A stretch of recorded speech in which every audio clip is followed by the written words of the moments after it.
National Nancy's, the fourth in the Alex Reynolds Mysteries. Author Fred Hunter, St. Martin's Press, New York, 2000. Narrator Eric Aust. Chapter 13. We left the broken and bruised bastard still slumped on the floor. It was a healthy walk back to the south end of the loop, the nearest place we could get a cab. You know what this leaves us with? Nothing, I said, stumbling as I stepped on a beer can I hadn't noticed. Peter caught me up. Nothing that we didn't have before. With Simon out of the picture, the only person we have anything against is Schuler. And we don't know anything about him for a fact.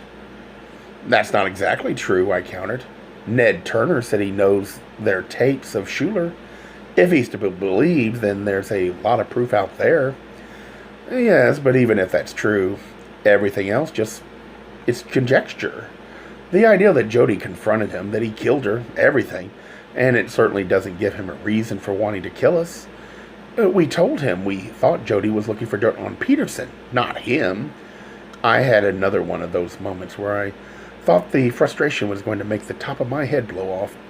That, coupled with the fact that my adrenaline level was taking a nosedive now that the matter of Simon had been settled, suddenly made me bone weary. I can't think anymore, I said.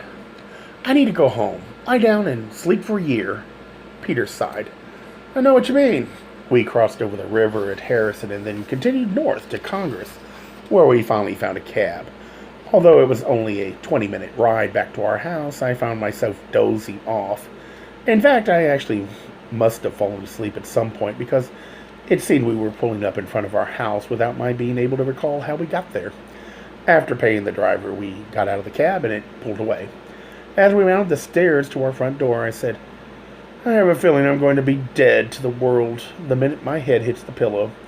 I unlocked the door and we went in. Mother was in the living room, sitting at the far end of the couch, brightly lit by the lamp on the end table. Her hands were folded neatly in her lap, and her features were frozen in a half-frown. Jean, you're still up, said Peter as I locked the door. You have the funniest look on your face I've ever seen, I added. I was beginning to fear that she somehow knew what we'd been up to. We have company, she said. What? Hello, came a voice from behind us. Peter and I both turned around. John Schuler was pressed up against the wall so that we couldn't see him before coming into the room. He was wearing a long black coat over his usual blue suit, but most importantly, in his right hand, he clutched a gun which he raised and pointed at us. Beads of sweat broke out on his forehead. He was waiting outside when I got home, said Mother. He had that gun. There was nothing I could do. There was nothing you could do. We're in trouble, I replied. Shut up, Schuler snapped. He stepped away from the wall and waved the gun at us, motioning us further into the room. Get in here and shut up. For the first time, I noticed the wildness in his eyes. He looked like someone who knew he had nothing to lose. Peter and I slowly moved to the center of the room. Schuler stammered. I think you should sit down there. He indicated the couch. We complied. John, what are you doing? I asked quietly. I mean, this is nuts. You don't have any idea what you've done, do you? He said in a low rumble. You have no idea how much trouble you caused. You've ruined everything because you couldn't keep your goddamn noses out of my business. You had to go blabbing to the police. Now everybody knows about the tape. Everything will come out. They're going to look into everybody's past and they're going to find them. He stopped, and a wave of grief washed over his face. Today, everything went to hell. First, those FBI agents showed up and they asked about the tape. The grief passed quickly and the anger returned. I know they heard about it from you. Jody didn't tell anybody. How do you know? Said Peter. Schuler looked down at him. I know. I tried to sound calm and rational, which I certainly didn't feel at that moment. John, it was all going to come out anyway. You taped yourself having sex when you were in college. Did you think that wouldn't get around? Once your name started getting in the papers, somebody was bound to come forward. Who told you about it? He demanded wildly. I know it wasn't Charlie. Oh, God, I thought, my heart sinking. Clark knew about the tapes? Given the fact that Schuler had already killed one person, had tried to kill us once before and was now apparently planning to finish the deed. I wasn't about to implicate Ned Turner or Mary Lynn Hayden. When I didn't answer, he advanced, kicked the coffee table out of the way, and shook the gun in my face. I said, "Who told you about it?" "Jody did," I said after a beat. He recoiled as if he'd just been slapped. "That can't be. That can't be. She wouldn't." "But she did. It's because of her that we know about the tape," Peter verified. The corner of Schuler's mouth dropped and his lower lip began to tremble. "Then I was done for from the start?" I nodded. "John, you were going to be exposed after the election when it was too late for your scandal to hurt Charlie Clark. He would have been forced to get rid of you." He scowled and shook his head. "He never would have done that. He would have stood by me." "He wouldn't have been able to," said Peter. "That's what that bitch Deitch said." He ground his teeth together as if he had Jody between them. "So she did confront you about the tape," I said. "You know she did. She told me I should step down before it came out, and I took Charlie down with me. But I told her to fuck herself. She might hate me, but I knew she wouldn't do anything to hurt Charlie. But I couldn't let her live once she knew about the tape. I couldn't be sure she wouldn't blow the whistle even if it meant destroying everything. I had to do something about it, so I called her and got her to come to the office to meet me. I told her I'd give her the tape. All those bomb threats that kept coming into the office, that's what gave me the idea." Still didn't understand why Jody would go out and answer to his call to see a tape she already knew about, particularly since he'd already admitted to its existence. But I wasn't about to ask him about it at that particular moment. There was something else I wanted to know. "Where in the hell did you learn how to make a bomb?" "Off the internet, stupid. It's the easiest thing in the world. Hell, I could have made a bomb big enough to take out the whole damn block. But that wouldn't have been as good. People might have suspected it was meant for Clark's office, but they would have been sure by just blowing up his headquarters I could get rid of Jody and make Charlie look like a hero for staying in the race at the same time. And it worked. His approval ratings went up. Can you believe it?" He beamed proudly. "And they say I can't manage a campaign." "You're insane," I said quietly.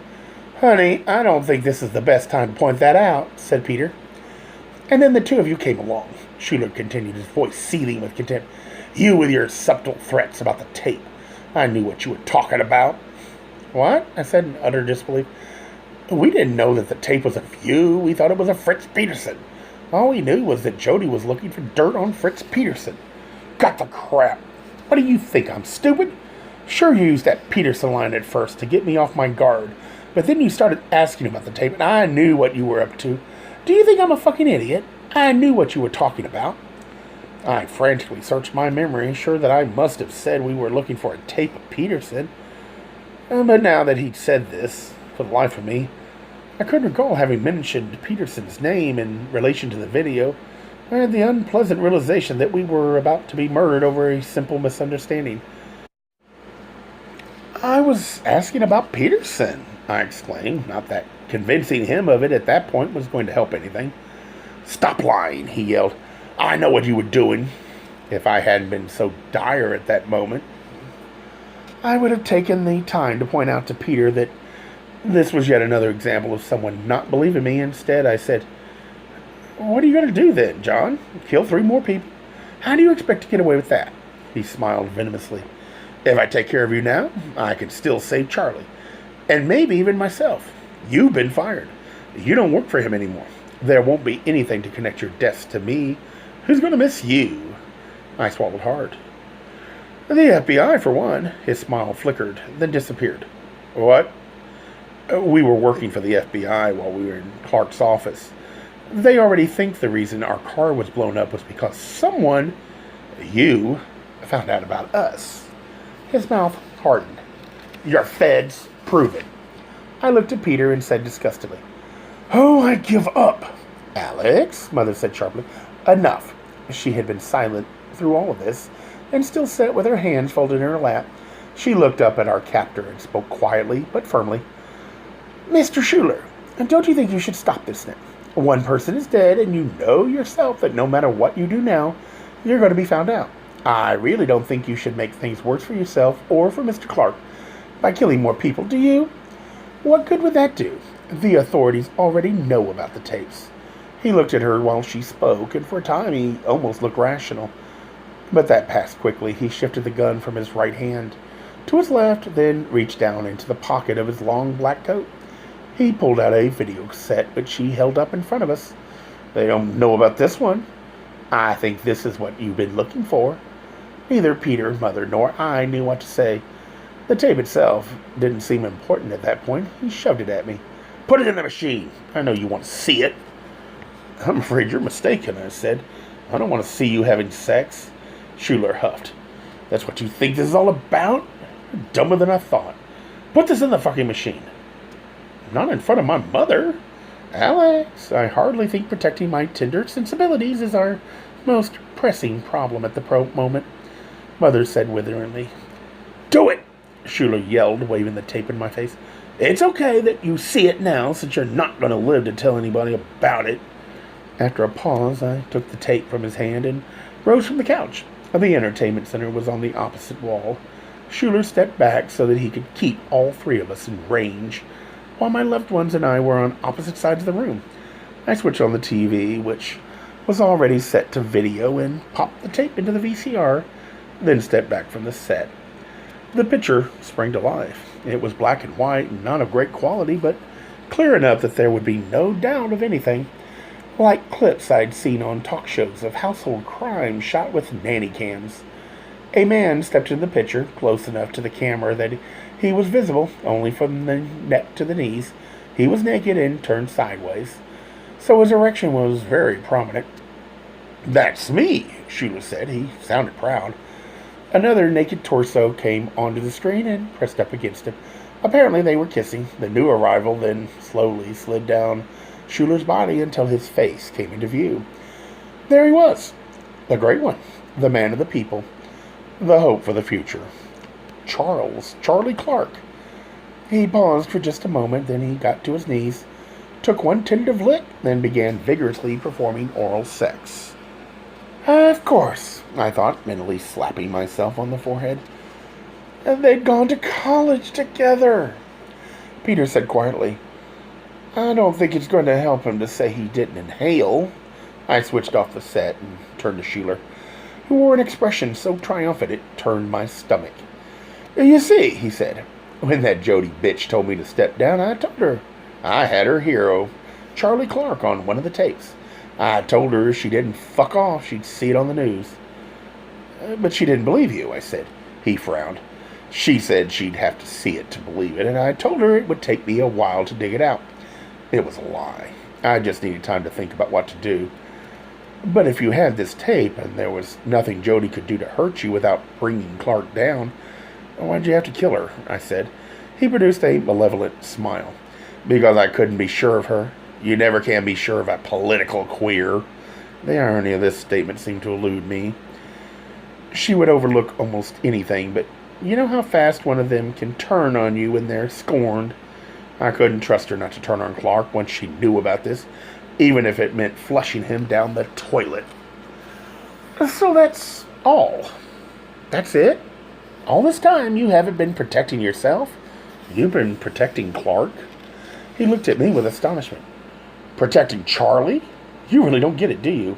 He leaned in toward me as if intent on getting me to understand and said, was it a crummy auditing job? A fag auditor, if you could believe that. Charlie was on his way up. I wanted to get out. I wanted to get ahead. He was going to mount this run for senator, just like he always wanted. So, his features hardened. I knew he was looking for a campaign manager. I came to him and told him I wanted the job. I asked for it, just like anyone else applying for a job. I was willing to play the game. But even though we were old friends, very old friends, he told me no. He said I wasn't qualified. Friendship didn't count for anything. But he didn't know about the tape. I stared at him, dumbfounded.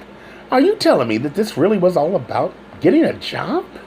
You used this to blackmail him for a job. You should have seen him. I thought he was going to die right there. Right when he saw himself on the screen. He didn't, but he knew it was all over. I told him nobody would ever know about it if he kept me with him. It was then that I became aware of a very faint sound. I glanced at Mother. She was looking me directly in the eye and drumming her fingers on the arm of the couch. She raised her eyebrows and cocked her head ever so slightly in Schuler's direction. I turned back to him. So you're telling me that this whole thing, blowing up the office, killing Jody, trying to kill us, was all over a goddamn job? Not just any job, he said loudly. Charlie's going to be state senator, and I'm going to be right there with him, helping him shape the state.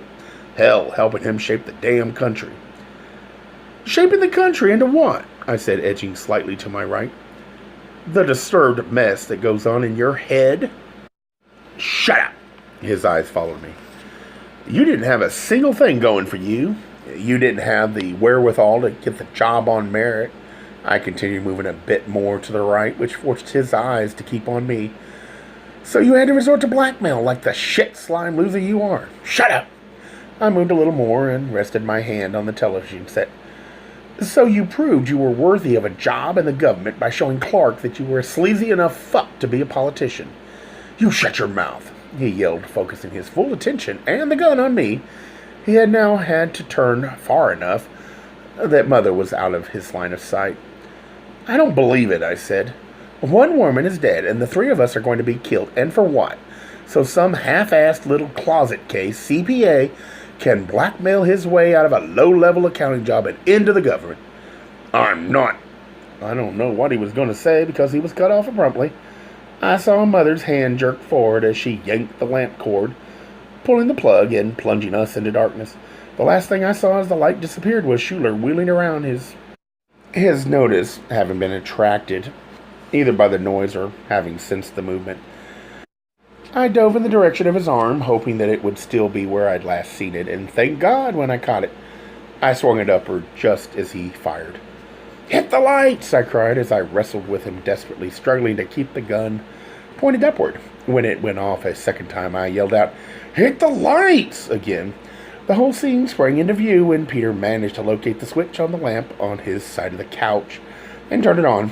Light flooded the room just in time for me to see Mother holding the other lamp, the one she'd unplugged, at Schuler's head. He saw her out of the corner of his eye at the last minute and dodged, but didn't get fully out of the way.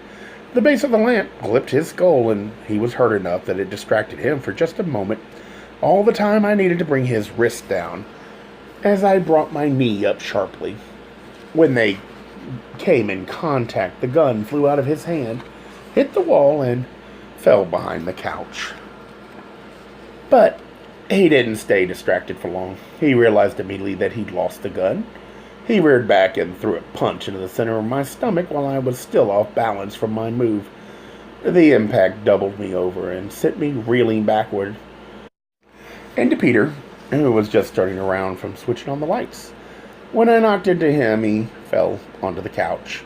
With us disabled for a second, Schuler let out an animal-like scream and ran toward the back of the house. I righted myself with an effort and helped Peter up. Call the police, I yelled at Mother as Peter and I took off after Schuler. Wait, Mother called after us. Take the gun! But there wasn't time to fish it out from behind the couch. We'd already heard him going out the back door and couldn't afford to give him any more of a head start. Besides, he was now unarmed. We raced out the back door just in time to see Schuler going out the gate next to the garage. We ran after him, Peter and I pretty much keeping neck and neck with each other. We crossed the yard, went through the gate, and out into the alley. There was no sign of Schuler. He headed that way, Peter said, pointing east. We'd seen that much before we got to the alley. We took to our heels, and when we reached the end of the alley, we stopped and looked both ways. To the right, we saw Schuler disappearing around the corner onto Fullerton, still heading east. Let's go, I said. We ran after him. We made it the short half block in record time and turned onto Fullerton. It was after 1 o'clock in the morning, and the sidewalk was only dimly lit by the spillover from the periodic street lamps. We stopped and peered down the sidewalk, but couldn't see any sign of him. After standing there for several seconds, straining our eyes against the darkness so hard they hurt, Peter exclaimed, Look! I think that's him! He pointed toward a distant spot on the opposite side of the street. At first, I didn't see anything. but that didn't keep me from following Peter as he ran. It wasn't long before I could see what he was going after. Something that appeared to be a shadow was scurrying up the sidewalk. Once we'd made it across the street and were directly in its wake, I could make out it was Schuler, mainly by the black coat flapping behind him as he passed in and out of the range of the streetlights. He seemed to get further away from us as we panted after him. I don't like to think we were slower than he was, just that he had the prospect of saving his life adding wind to his heels, and I was unfortunately discovering that you can run faster when you're being pursued. This was the first time in our short, limited career with the government that we'd been the chasers rather than the chasees. I was astounded at the distance he'd gained when he passed into the more fully illuminated business area. "I think he's headed for the L," Peter gasped out. Sure enough, even though we were over a block away, when he got to the tracks suspended over the street, Schuler disappeared. Worse yet, in the distance, we could hear the distinctive metallic screeching of an approaching train. We both redoubled our efforts and picked up speed. I still can't believe how fast we covered the last block. You would have thought we were regular commuters trying to get to work. The train was considerably nearer as we turned into the station, and were faced with the damnable turnstiles. Although both of us are loath to do such a thing, there just wasn't time to go fishing in our pockets for those blasted fare cards that I normally find so convenient in unison. We leaped the turnstiles and ran into the concrete area where twin staircases spiral away from each other, one in the platform for trains going north and the other for the south. The station guard yelled and started to come after us. "Ah, Jesus!" I exclaimed. "Which one?" "It's a southbound train," Peter yelled, figuring that Schuler was after the train, not caring which direction it was headed. The noise from its approach was so loud now that we could tell it was just about into the station. We sped up the stairs, two at a time, and came onto the platform. There was a surprising number of people there, given the late hour, all facing in the direction of the oncoming train. We waded through them, hampered by the noise and our exhaustion. But after several moments of frantic searching, we spotted Schuler. He was just beyond the crowd, half collapsed against a post with his back to us, trying to catch his breath. We started for him, but he looked back over his shoulder while we were still at a distance, and panic crossed his face. The train was just speeding into the range of the platform. Schuler looked from us to the train, then across at the platform on the opposite side of the tracks. It would be impossible to reach the other platform in a jump, but it might be possible, too, for him to clear the first tracks and then climb to the other side. He appeared to be desperately trying to gauge whether or not he could do it. We rushed toward him, the train now barreling into the station, and just as we reached him, he jumped. I grabbed at him and caught the end of his coat. I don't know if it was actually that I pulled at him or that he was so startled he hadn't given full power to his leap, but he didn't clear the first set of tracks. The train hit him full force. While he was in mid-jump, he was thrown forward onto the tracks and then disappeared beneath the train with a shriek. Some of the passengers waiting on the platform screamed in horror as the train ground itself to a halt on top of them. When the doors opened, chaos broke out. There was only a short wait before the police showed up. Before their arrival, we tried to figure out what and how much to tell them. But this had been perhaps the longest day of our lives, and our brains were so fatigued we were finding it hard to come up with anything even halfway convincing to explain why we chased this man up onto the platform and into a speeding train. As it turned out, we received some help from a very unexpected quarter. The people who'd been waiting for the train, as well as some who'd gotten off it, were huddled in various groups on the platform when the first of the police arrived. Two uniformed officers were brought up by the guard who'd followed us when we jumped the turnstiles. His interest in our petty larceny at that time had been lost in the pandemonium that followed the tragedy. But when he brought up the police, he pointed us out to them. "Ah, Christ," I whispered to Peter. However, just as the officers were starting for us, a young woman, wide-eyed with shock, grabbed one of them by the arm and said loudly, "Did you see what happened?" "No," said the cop. "What?" "The guy over there," she replied, pointing at me. "He tried to save that man's life." I was astonished, and from the looks on their face, so were the officers. They both looked from the woman toward us and then back at the woman. She said, "He tried to stop that man from jumping in front of the train." "Really?" said the other officer. If this had come from just the one woman, he might not have believed her, but several other people concurred. One older man said, "Yeah, risked his own life. You don't think you'd see anything like that in this day and age, do you?" When the officers finally made it over to us and asked us what had happened, I deferred to Peter. He told them that the dead man was John Schuler, Charles Clark's campaign manager, and that he'd been over at our house. He said that Schuler had been talking about suicide and had run out of the halls, and we followed him, and that the chase had culminated in our trying to stop him from throwing himself in front of the train. Unsuccessfully.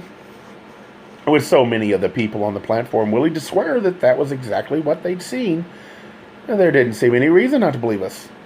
I didn't see any reason not to believe us either. It was a very plausible lie, verified by strangers. It was just as I'd said to Frank the day before. The truth just sounded too crazy. Gay Mysteries audiobooks. I think it is easy to hate a label, but a face humanizes the word. So this effort is twofold. To offer comfort to those like myself that your world didn't end because you don't fit into the view of acceptable society on both sides. And in hopes of helping those with family that are LGBTQ, that it doesn't mean we are aliens from the child they once knew. Reassure them so they can maybe be supportive at the same time, being true to their values.